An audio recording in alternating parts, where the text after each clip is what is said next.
امریکا د القاعده شبکې پر 5 غړو بندیزونه ولګول.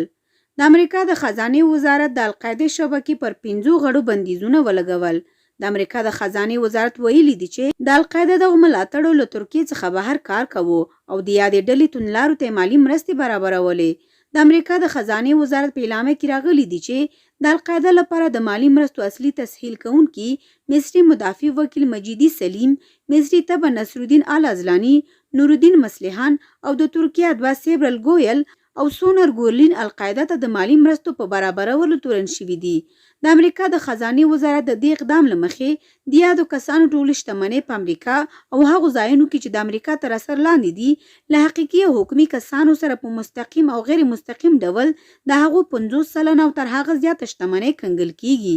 د امریکا د بهرنی چارو وزیر انټونی بلینکن هڅه کوي هغه کسان په نښه کړي چې د امریکا متحده ایالاتونو امریکایي اتباعو او د امریکا ګټو ته د زیان رسولو په